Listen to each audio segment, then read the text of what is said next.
আসসালামু আলাইকুম সম্মানিত দর্শক মণ্ডলী, এই বাড়িতে এমন একটা ঘটনা ঘটে গেছে যা শুনলে রীতিমতো আপনারা সবাই অবাক হয়ে যাবেন।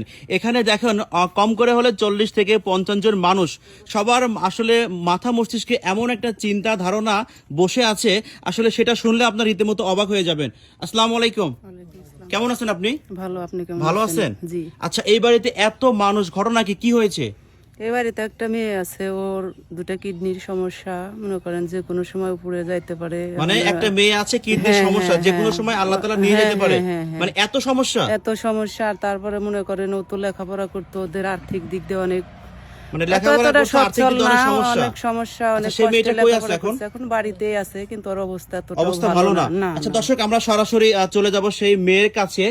তার কাছে গিয়ে আমরা কিছু কথা বলার চেষ্টা করব। দেখেন এখানে কিন্তু অনেক মানুষ আছে। আপু কেমন আছেন আপনি? ভালো। ভালো আছেন? আসলে কি সমস্যা হয়েছে? দুইটা কিডনি নষ্ট হয়ে গেছে। কিডনি নষ্ট হয়ে গেছে? আচ্ছা দর্শক, দেখেন এখানে শত শত মানুষ, অনেকে কিন্তু কান্না করতেছে। দেখেন আপনারা, এই হচ্ছে সেই বোনটি আমাদের। ও আল্লাহ, দেখছেন মানে আসলে একবারে মুখ শুকাই গেছে, ঠোঁট দুটো কালো হয়ে গেছে, আর চোখের নিচে কালো পড়ে গেছে।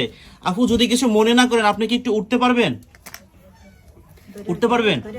একটু সাবধানে সাবধানে সাবধানে, যেন তার কোনো আঘাত না লাগে। একটু সাবধানে উঠাবেন তাকে, একটু সাবধানে উঠাবেন। আচ্ছা দর্শক, দেখেন এই হচ্ছে সেই বোনটি, যিনি আসলে এরই মধ্যে কিডনির সমস্যায় ভুগছেন। তার দুটি কিডনি একদম নষ্ট হয়ে গেছে, ড্যামেজ হয়ে গেছে। আমরা এখন তার কাছ থেকে কিছু কথা বলবো। আপনি কি কথা বলতে পারবেন? কথা বলতে পারবেন? কষ্ট হবে। কষ্ট হবে না? কষ্ট হলে একটু কথা বলেন আমাদের সাথে। আচ্ছা, মূলত আপনার কি সমস্যা হয়েছে? আমার দুইটা কিডনি ড্যামেজ হয়ে গেছে। মানে দুইটা কিডনি ড্যামেজ হয়ে গেছে। আচ্ছা আচ্ছা, এটা পয়েন্ট কত? পয়েন্ট এখন 4.20। আচ্ছা, 4.20। আচ্ছা, মানে দেখেন 3 পয়েন্টের উপরে হলে কিন্তু আসলে সমস্যা হয়ে যায়। এখানে কত মানুষ দেখেন আসলে এই মেয়েটিকে দেখানোর জন্য ভিড় জমিয়েছে, এখানে সবাই আছে। আসলে আপনার সেই ডকুমেন্টগুলো কি আছে? আপনি যেখানে দেখাইছেন কোনো কিডনি ফাউন্ডেশন বা কোনো হসপিটালে, সেই ডকুমেন্টগুলো আছে? দেখাতে পারবেন? আচ্ছা আচ্ছা, একটু নিয়ে আসবেন তো, একটু নিয়ে আসবেন। মানে এখন আপনার কি কি সমস্যা হচ্ছে? আমার এখন রাতে ঘুমাইতে পারি না, দিনে ঘুমাইতে পারি না, প্রচন্ড ব্যথা করে, যন্ত্রণা হয়। তারপর হচ্ছে দুইটা চোখে আমার মানে এখন সমস্যা হইতাছে, মানে ডান চোখে মনি এক পাশ থেকে সাদা হয়ে আসতেছে। আচ্ছা আচ্ছা, মানে চোখের মনি সাদা হয়ে আসতেছে, গোলা দেখতেছেন, এমন কোনো কিছু? হ্যাঁ। আচ্ছা আচ্ছা, আর বাম চোখের মনিতে মানে একটা কালো একটা দাগ পড়ে গেছে, যেটা আমি অনুভব করি। আমি তাকাইলে আমার সমস্যা হয়, কিন্তু এমনি কেউ দেখতে পারে না, কিন্তু আমি দেখতে পারি। আপনি দেখতে পারেন? আচ্ছা আচ্ছা, আমরা দেখি সেই ডকুমেন্ট কি আনছেন। আচ্ছা দেখি, আমরা সেই ডকুমেন্টগুলো একটু দেখবো। আচ্ছা আপু, তার আগে একটু প্রশ্ন করি, আপনার ফ্যামিলিতে কে কে আছেন? আমার ফ্যামিলিতে বাবা, মা, ভাই, বোন। আচ্ছা, আপনার বাবা কি করেন? বাবা কি করেন? বাবা কৃষি কাজ করে। কৃষি কাজ করেন? নিজের কোনো জমি জমা আছে? না, নেই। মানে অন্য জমি চাষ অন্যের করে? জমি চাষ করে। আচ্ছা, বাবার বয়স কত? তাও 60-65। 60-65, মানে শুধু বৃদ্ধ হয়ে গেছে। আচ্ছা, আপনার বাবাকে একটু ডাকবেন এখানে। আর তার আগে আমরা একটু এখানে ডকুমেন্টগুলো দেখি। এখানে দেখছে পাসপোর্ট, মানে কি জন্য পাসপোর্ট করছেন আপনি? আবার ইন্ডিয়াতে নেওয়ার জন্য। ইন্ডিয়াতে নেওয়ার জন্য? ইন্ডিয়াতে গেছিলেন কখনো? না, যাই নাই। মানে কেন যাননি? আমাদের টাকা পয়সা নেই। টাকা পয়সা নেই এই জন্য? হ্যাঁ। আচ্ছা, ইন্ডিয়ায় গিয়ে চিকিৎসা করতে মোটামুটি কত টাকার কথা বলেছে ডক্টর? প্রায় 40-50 লক্ষ টাকা লাগবে। 40-50 লক্ষ টাকার কথা বলছে না? কি আর বেশিও লাগতে পারে। আচ্ছা দেখেন, বোনটি কিন্তু এর মধ্যে কান্না করে দিচ্ছে। তার কিন্তু চোখের পানি দেখেন আসলে বৃষ্টির মতো টিপ টিপ করে পড়ছেন। আকাশ যেমন কান্না করলে পানি পড়ে, ঠিক কিন্তু বোন সেরকমটা কান্না করে দিছে। একটা মানুষের চোখে কখন পানি আসে? কখন পানি আসে বলুন তো একটা মানুষের চোখে? যখন তার কিছু চলার মতো হারিয়ে নিঃস্ব হয়ে যায়, তখন চোখে পানি আসে, তাই না? আচ্ছা, আমরা একটু ডকুমেন্টগুলো আমরা একটু দেখবো এখানে আসলে কি কি ডকুমেন্টগুলো আছে। আমরা একটু দেখার চেষ্টা করি এখানে ডকুমেন্টগুলো। দেখেন, এটা হচ্ছে কিডনি ফাউন্ডেশন হসপিটাল। এখান থেকে দেখেন, আপনারা দেখলে বুঝতে পারবেন বিষয়টা। এখানে দেখেন এই যে মেডিনোভাতে দেখানো হয়েছে। তারপরে এটা হচ্ছে কিডনি ফাউন্ডেশন হসপিটাল, সেখানে দেখানো হয়েছে। এটা হচ্ছে ন্যাশনাল ইনস্টিটিউট অফ কিডনি, এখানেও দেখানো হয়েছে। এখানে যদি আমরা একটু ভালো করে দেখাই, দেখেন এখানে সব কিছু ডকুমেন্ট আছে। আপনার নামটা কি? আমার নাম ফাতেমা। ফাতেমা, আচ্ছা এখানে দেখি আসলে নামের সাথে, হ্যাঁ ফাতেমা অবশ্যই নামের সাথে মিল আছে, দেখেন ফাতেমা জান্নাত। এখানে কিন্তু সম্পূর্ণ ডকুমেন্টগুলো আছে, আমি একটু আপনাদেরকে দেখানোর চেষ্টা করতেছি। আসলে অনেকে ভাবতে পারে হয়তো ফেক, বাট এত মানুষের মাঝে কখনো ফেক নিউজ করা যায় না, এটা কিন্তু কখনোই সম্ভব না। দেখেন এই হচ্ছে অবস্থা আফুর, আমি একটু ভালো করে দেখতেছি, দেখানোর চেষ্টা করতেছি আপনাদেরকে। দেখেন এই হচ্ছে একটা গেল, আর এটা কোন জায়গার? এটা টাঙ্গাইলে ইয়া করছিলেন না? আচ্ছা প্রথম এটা ধরা পড়ে কোন জায়গাতে? টাঙ্গাইল সদর হসপিটালে। সদর হসপিটালে ধরা পড়ে প্রথম, তাই না? জি। আচ্ছা আচ্ছা, এখন আপনার আসলে পেটের মধ্যে কি কি ধরনের সমস্যা দেখা দিচ্ছে? আমি এখন খাইতে পারি না, খাওয়া টোটাল বন্ধ হয়ে গেছে, পানি পর্যন্ত খেতে পারি না, খেলে মানে বমি হয়, আর বমি অনেক হয় না? রকমের সমস্যা হয়। আচ্ছা আচ্ছা, তো আপনার এই বাড়িতে দেখতেছি অনেক মানুষ এখানে আসলে ভিড় জমাইছে, মানে আপনার এরকম সমস্যার কারণে? যে অনেক মানুষ যে ভিড় জমাইছে আপনার বাড়িতে আপনার সমস্যার কারণে, হ্যাঁ। তারা কি এরকম প্রতিনিয়ত আসে? আচ্ছা, আপনার আব্বুর সাথে একটু কথা বলবো। কেমন আছেন কাকা? আছি, ভালো আছি। এই যে আপনার মেয়ের যে এত বড় একটা সমস্যা, আপনাকে কোনো চিকিৎসা করাইছেন? না, করাই নাই। করার নাই? দেখেন বাবাও কিন্তু কান্না করে দিচ্ছে, আমি একটু ভালো করে আপনাদেরকে দেখাই। এই কান্না আসলে কোনো সুখের কান্না না, এটা কোনো সিনেমার কান্না না, এটা কোনো অভিনয়ের কান্না, এটা বাস্তবে কান্না।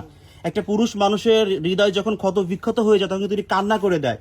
দেখেন বাবা অলরেডি কান্না করে দিচ্ছিল। আমি বাবাকে আর বেশি কথা বলে বাবাকে আমি কষ্ট দিতে চাই না। এখানে তো দেখলেন সব ডকুমেন্টগুলো। আপু হচ্ছে পাসপোর্ট করেছিল বিদেশে যাওয়ার জন্য, কিন্তু যাইতে পারেনি। পাসপোর্ট করতে আপনাকে কে বলছিল, মানে বিদেশে যাওয়ার কথা কে বলছিল আপনাকে? ডাক্তার বলছে। ডাক্তার বলছে যাওয়ার জন্য? হ্যাঁ। মানে পাসপোর্ট করছেন কিন্তু টাকার জন্য যাইতে পারেননি, তাই তো না? আচ্ছা আচ্ছা, তো এখন আসলে সর্বোপরি আপনার কত টাকা হইলে বা কিভাবে আপনি ভালো একটা চিকিৎসা নিতে পারবেন? আর একটা কথা, ডাক্তার কি বলেছে দুটোর কিডনি পাল্টাতে হবে নাকি এটা রিপেয়ার করলে ঠিক হবে? না, পাল্টাইতে হবে। পাল্টাতে হবে না? হ্যাঁ। আচ্ছা আচ্ছা, দুইটাই নষ্ট হয়ে গেছে। আচ্ছা, আসলে তিনি যখন কান্না করে কিডনির ব্যথায়, তখন আপনাদের মনের কাছে কেমন লাগে? আমাদের খুব কষ্ট লাগে যে ওরকম যদি আমাদের কোনো সম্পদ থাকতো, আচ্ছা আচ্ছা, ওকে বাঁচাতে মানে দিয়ে দিতেন? হ্যাঁ হ্যাঁ। আলহামদুলিল্লাহ। আমাদের আপনার? তো আর্থিক সম্পদ তো সেরকম আমাদেরও নাই যে আমরা গ্রামবাসীরা দিব, সেরকম আচ্ছা, আমাদেরও কোনো মনে করেন যে সেরকম অবস্থা এগুলো কি নাই আমাদেরও দেওয়ার নাই। মতো? আমাদের ওরকম কিছু নাই যে আমরা আরে সাহায্য করব। আচ্ছা আচ্ছা, দর্শক আমি ভিডিওটুকু বেশি আসলে বাড়াতে চাচ্ছি না। বোনটির হয়তো অনেক কষ্ট হচ্ছে, তিনি কিন্তু কান্না করে দিচ্ছে, তার বিশ্রাম নেওয়া দরকার। আসলে যদি কেউ আপনার সঙ্গে যোগাযোগ করতে চায়, যদি কোনো সহযোগিতা দিতে চায়, সেজন্য আপনার একটু ঠিকানাটা একটু আগে বলবেন, মানে কোন জায়গায় আসলে আপনাকে পাবে? আমাদের বাড়ি হচ্ছে নাগরপুর দোপতিওর, মানে জেলা কোনটা? টাঙ্গাইল জেলা। থানা? থানা নাগরপুর। নাগরপুর থানা। ইউনিয়ন? ইউনিয়ন দোপতিওর। দোপতিওর। তোপতিওর। আচ্ছা, আর গ্রাম? গ্রাম জালাই। জালাই। এখানে আসলে আপনাকে পাবে, তাই না? আচ্ছা, আর আপনার কি কোনো যোগাযোগ করার কোনো মাধ্যম বা বিকাশ নাম্বার আছে আপনার? হ্যাঁ আছে। নাম্বারটা কি দেওয়া যাবে? হ্যাঁ দেওয়া যাবে। আচ্ছা, একটু নাম্বারটা বলবেন। 01748929613। আচ্ছা, আবার একটু নাম্বারটা বলবেন। 01748929613। আচ্ছা, আপনারা এলাকাবাসী যারা আছেন তারা কি একটু সহযোগিতা করেছিলেন তাকে কখনো? আমরা ওইভাবে সহযোগিতা করতে পারি না, কারণ আমাদের এই এলাকাটা খুবই দরিদ্র, গরিব এলাকা। আচ্ছা আচ্ছা, আমি তো নিজে দেখতে পাচ্ছি সেটা, এই জন্য আপনার কেউ সহযোগিতা করেননি? আমরা ওইভাবে করতে পারি না। ও আচ্ছা আচ্ছা, আপনার আম্মা কই? আমার মা হচ্ছে ভাইয়ার সাথে আছে। আপনার ভাই অসুস্থ, কে যেন বললো পেছন থেকে? হ্যাঁ। ও, আপনার ভাইয়ের কি হয়েছে? আমার ভাই হঠাৎ করে অসুস্থ হয়ে পড়ছে। ও আচ্ছা, মানে বোনকে চিকিৎসা করাতে করাতে নিঃস্ব হয়ে গেছে। তো সবকিছুই দৌড়াদৌড়ি করছে, ই করাইতে পারছে, যখন দেখছে যে অত টাকা আর পারবে না, ওই শোকেই দেখা গেছে ভাই স্ট্রোক এমন কোনো চিন্তার কারণে মৃত্যুর পথে সেও এখন চলে গেছে। আচ্ছা আচ্ছা, আপু আপনার সর্বোপরি দেশের জনগণের উদ্দেশ্যে কি বলতে চান? আমি বাঁচতে চাই, আমি সবার কাছে সহযোগিতা চাই, যে সবাই যদি আমার একটু সহযোগিতা করে তাহলে হয়তো আমি বাঁচতে পারবো, তা না হলে সম্ভব না। আচ্ছা দেখেন দর্শক মন্ডলী, আসলে কথায় আছে 10-এর লাঠি 1-এর বোঝা। 10 জন মিলে যদি এই বোনটিকে সহযোগিতা করেন তাহলে কিন্তু বোনটি আবার পুনরায় আসলে সুস্থ হয়ে যাবে এবং কি দেশের মাটিতে তিনি বসবাস করতে পারবেন। এই জন্য আপনাদের সবারই এগিয়ে আসতে হবে। যারা হৃদয়বান ব্যক্তি আছেন তারা সবাই এই বোনটির পাশে এসে দাঁড়াবেন। আমি বিশেষ করে কোনো ভিডিওতে আমি কখনো অনুরোধ করি না, আমার ভিডিওতে আজকে আমি অনুরোধ করে বলছি আপনারা সবাই এই বোনটির পাশে একটু এসে দাঁড়াবেন। দেখেন এখানে অনেক মানুষ সবাই কিন্তু আপনাদের দিকে চেয়ে রয়েছে।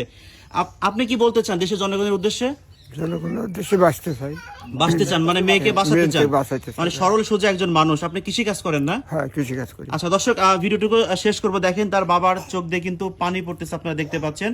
যাই হোক, ভিডিওটুকু আমি শেষ করব, দেখাবো অন্য কোনো ভিডিও নিয়ে অন্য কোনো সময়। আপু আপনার জন্য শুভকামনা, আশা করি হয়তো ভালো কিছু হবে। আপনি ভালো থাকবেন, দোয়া করি আপনার জন্য। দেশবাসী সবাই এই বোনটির জন্য দোয়া করবেন।